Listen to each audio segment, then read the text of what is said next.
नमस्कार दोस्तों, ਤੁਸੀਂ देख रहे हो KRT न्यूज़ ਤੇ मैं ਹਾਂ ਲੱਕੀ ਸਰੋਜ ਤੇ KRT न्यूज़ ਨੈਟਵਰਕ ਨਵਰਾਤਰੇ ਦੇ ਦਿਨਾਂ ਦੇ ਵਿੱਚ ਆਪਣੇ ਦਰਸ਼ਕਾਂ ਨੂੰ ਵੱਖ-ਵੱਖ ਧਾਰਮਿਕ ਸਥਾਨਾਂ ਦੇ ਦਰਸ਼ਨ ਕਰਾ ਰਿਹਾ। ਇਸ ਵੇਲੇ ਆਪਾਂ ਹਿਮਾਚਲ ਦੇ ਚੰਬਾ ਜ਼ਿਲ੍ਹਾ ਦੇ ਵਿੱਚ ਮੌਜੂਦ ਹਾਂ। ਤਸਵੀਰਾਂ ਦਿਖਾਉਣ ਦੀ ਕੋਸ਼ਿਸ਼ ਕਰ ਰਹੇ ਹਾਂ। ਤੁਸੀਂ ਦੇਖ ਸਕਦੇ ਹੋ ਕਿ ਇਸ ਚੰਬਾ ਜ਼ਿਲ੍ਹਾ ਦੇ ਵਿੱਚ ਬਲਈ ਮਾਤਾ ਦਾ ਪ੍ਰਾਚੀਨ ਮੰਦਿਰ ਹੈ, ਜਿੱਥੇ ਕਿ ਕਾਫੀ ਦੂਰ ਤੋਂ ਸੰਗਤਾਂ ਆ ਕੇ ਮਹਾਮਾਈ ਦਾ ਆਸ਼ੀਰਵਾਦ ਪ੍ਰਾਪਤ ਕਰਦੀਆਂ ਨੇ। ਤੁਹਾਨੂੰ ਦੱਸ ਦਈਏ ਕਿ ਮੰਦਿਰ ਜਿਹੜੇ ਆ ਜਾਣਕਾਰੀ ਮੁਤਾਬਿਕ 500 ਸਾਲ ਪੁਰਾਣਾ ਮੰਦਿਰ ਹੈ ਔਰ ਇਸ ਵੇਲੇ ਜਿਹੜੇ ਨਵਰਾਤਰੇ ਚੱਲਦੇ ਪਏ ਨੇ ਤਾਂ ਦੂਰ ਤੋਂ ਲੋਕ ਇੱਥੇ ਆ ਕੇ ਮਹਾਮਾਈ ਦਾ ਆਸ਼ੀਰਵਾਦ ਪ੍ਰਾਪਤ ਕਰਦੇ ਪਏ ਨੇ। ਔਰ ਇਤਿਹਾਸ ਦੇ ਵਿੱਚ ਜੇ ਮੰਨਿਆ ਜਾਵੇ ਤਾਂ ਇਸ ਮੰਦਿਰ ਦੀ ਬਹੁਤ ਮਾਨਤਾ ਹੈ। ਮੰਦਿਰ ਦੀ ਜਿਹੜੀ ਮੂਰਤੀ ਹੈਗੀ ਆ ਸਵੈਂ ਆਪਣੇ ਆਪ ਜਿਹੜੀ ਜ਼ਮੀਨ ਦੇ ਵਿੱਚੋਂ ਸਵੈਂਭੂ ਪ੍ਰਗਟ ਜਿਹਨੂੰ ਕਿਹਾ ਜਾਂਦਾ ਉਹ ਹੋਈ ਸੀਗੀ।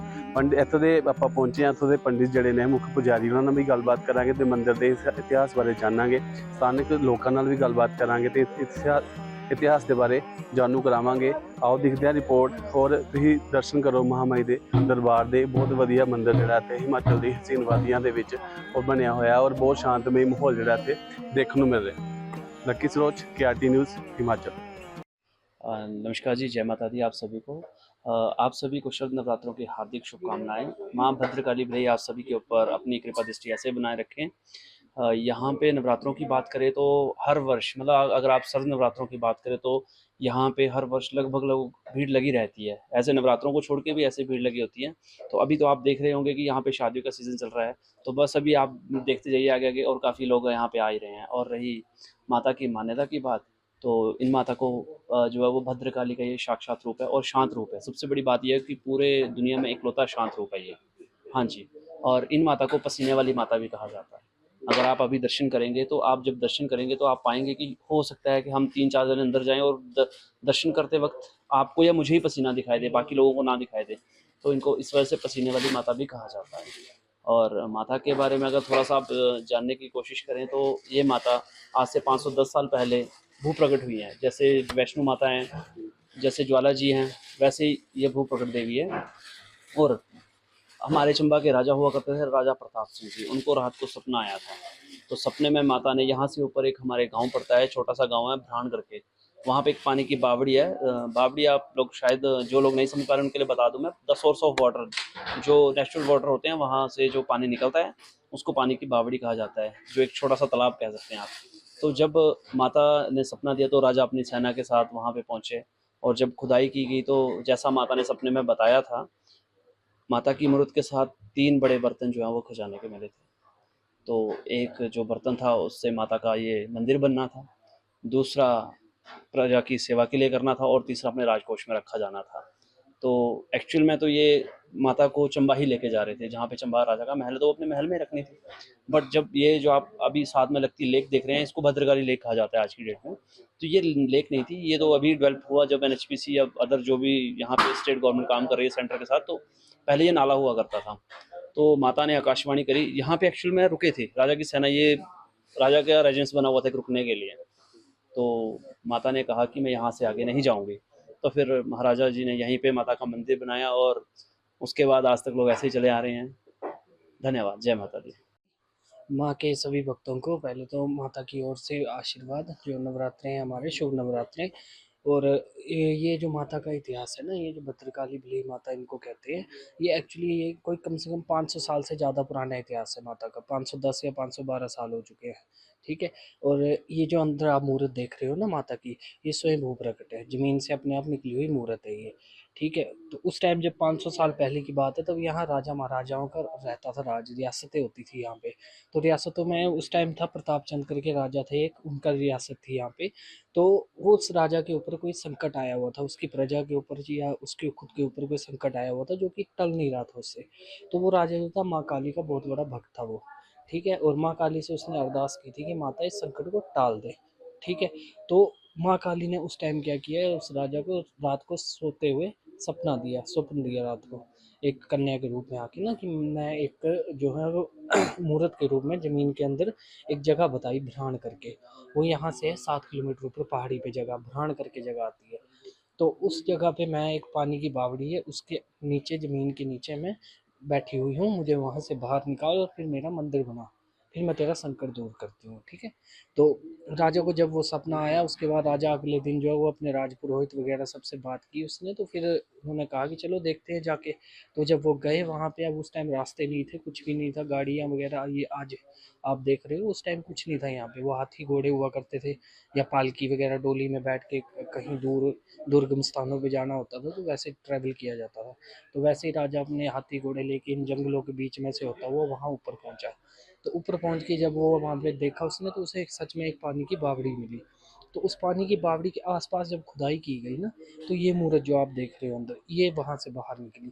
इस मूर्त के साथ क्या था कि माता ने सपने में ही बोला हुआ था कि मेरी मूर्त के साथ 3 कलश मिलेंगे आपको, ठीक है, जिसमें स्वर्ण मुद्राएं होंगी।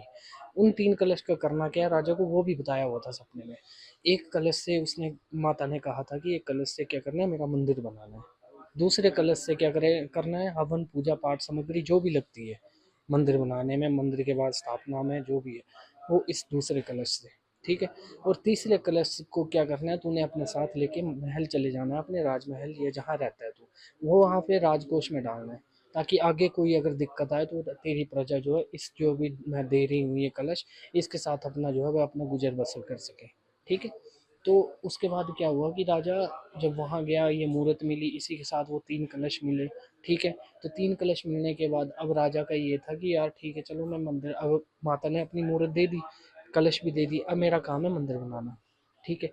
बट मंदिर, अब राजा ने जब ये देखा ना कि यहाँ जंगल ही जंगल है, रास्ता नहीं है, गाड़ी नहीं है, कोई सुविधा नहीं है, तो यहाँ मंदिर बना के मैं करूँगा क्या, यहाँ बैठेगा कौन, जंगल के बीच में कौन बैठेगा, कौन आएगा, देखेगा कौन इसको, इसकी मेंटेनेंस कौन करेगा। जब ये चीज़ें आई ना सामने, तो राजा ने फिर क्या किया कि यार यहाँ नहीं, मुझे इससे बेटर लग रहा है कि अपने महल ले चलता हूँ, माता की मूर्त को महल लेके जाता हूँ, वहाँ पे मंदिर बनाता हूँ। उससे क्या होगा कि मैं देख भी सकूँगा, सेवा भी होगी माता की, और एक मतलब सिस्टम बनेगा। यहाँ तो जंगल में छोड़ दूंगा मैं, 1 साल के बाद ये जर्जर हो जाएगा सारा ही। तो इसलिए राजा ने क्या किया, इस माता की मूर्त को डोली में बिठाया, ठीक है। हमारे हिमाचल में कल्चर रहता है कि कोई भी देवी देवता एक स्थान से दूसरे स्थान पे लेके जाना होता है ना जब, तो डोली या पालकी में बिठा के और ढोल नगाड़ों के साथ लिया जाता है, ठीक है। तो वैसे ही राजा ने मूर्त को डोली में बिठाया, ढोल नगाड़े वालों को बुलाया गया, और फिर वो लेके चले। तो जब वहाँ से लेके आ रहे थे ना यहाँ को, तो यहाँ पे भी उस टाइम जंगल था, जहाँ आप खड़े हो ना, ये पहाड़ था, पूरा जंगल था यहाँ पे भी। तो माता को आ गई होगी जगह पसंद, माता की अपनी मर्जी थी, माता को आ गई पसंद जगह किसी वजह से। जब जगह पसंद आ गई, माता ने क्या किया ना, अपनी मूर्त जो थी, ये जो मूर्त देख रहे हो आप, इसका वजन बढ़ाती गई माता धीरे धीरे करके, वेट गेन होता गया। इससे हुआ क्या कि वेट गेन होता गया, तो डोली जो उठा के चल रहे थे वो डोली भारी होती गई, डोली भारी हुई तो वो उठाने वाले थकते गए। जब यहाँ जहाँ पे अभी माता बैठी हुई है, यहाँ पे जब पहुंचे ना, तो इतनी भारी हो गई थी डोली की उनको नीचे रखनी पड़ेगी, वो उठाई नहीं जा रही थी। तो जब नीचे एक बार जमीन के साथ उन्होंने रख दी ना, जमीन के साथ टच होगी एक बार, तो फिर ये जो है वो अपने स्थान से नहीं उठी, उसी जगह पे बैठ गई कि अब नहीं हिलूंगी यहाँ से। राजा ने हर एक वो किया, उपचार किया, या जो बोल सकते हो आप, तंत्र मंत्र या कुछ भी, सब करके देख लिया, ये नहीं हिली अपनी जगह से। तो जब कुछ नहीं हो सका ना राजा से, तो राजा ने फिर मूर्त के आगे हाथ जोड़ के बोला कि माता क्यों नहीं चल रही तू साथ में, तेरे को महल लेके चलता हूँ, इतना ऐशो आराम है, सेवा होगी तेरी, ठीक है, हम सब देखेंगे तेरे को। तो तब क्या हुआ कि राजा ने फिर बोला कि माता अपनी मर्जी बता दे कि क्या तेरी मर्जी है। तो आकाशवाणी हुई थी उस टाइम पे, आकाशवाणी हुई, इसमें बोला गया माता के द्वारा कि भाई राजा, मैं तेरे महल नहीं जा रही, मुझे ना तेरा महल चाहिए ना ऐशो आराम चाहिए, मुझे यहाँ जगह पसंद आ गई, तो मंदिर यहीं पे बना, तुझे मैंने कलश दे दिए, तो उनसे मंदिर मेरा यहीं पे बना, ठीक है। तो अब राजा के मेन पर्पज क्या था कि वो था संकट की वजह से परेशान, उसको ये था कि ये संकट टालना है। उस संकट के चलते ना फिर राजा को माता माता की बात माननी पड़ेगी, वो ये मंदिर यहीं पे बनाना पड़ गया, नहीं तो वो चाहता था महल लेके जाना इसको, लेकिन उस संकट को, ताकि वो संकट टल सके ना, इसलिए उस राजा ने यहाँ पे मंदिर बनाया। और राजा ने यहाँ पे जब मंदिर बनाया, उस दिन से लेके आज तक ना, ये मंदिर तब अब 500 साल से ज़्यादा हो गए खुला है सबके लिए, दर्शन के लिए, कभी ये बंद नहीं होता किसी भी श्रद्धालु के लिए, किसी भक्ति के लिए। कभी ऐसा नहीं हुआ कि किसी को ऐसा बोला गया हो कि भाई बाहर से माथा टेक और चलता बनो, ऐसा कभी नहीं होता। यहाँ पे अंदर बिठा के दर्शन किए जाते हैं। वो कभी इन केस कोई बहुत ज़्यादा भीड़ है, नवरात्रे हैं, ठीक है, उन केस में क्या होता है कि जब कम है अंदर, इसलिए कई बार बाहर से भी करवाने पड़ जाते हैं, लेकिन नॉर्मल डेज में आपको अंदर बैठ के दर्शन करवाएंगे, ठीक है।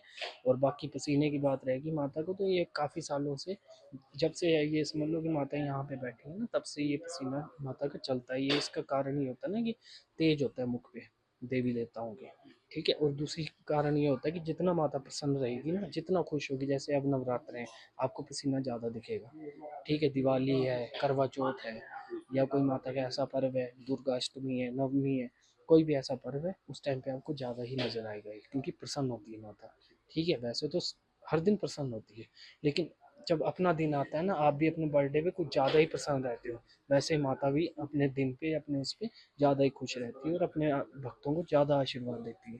तो ये है माता की सारी हिस्ट्री, और इसी के साथ यह माता दी।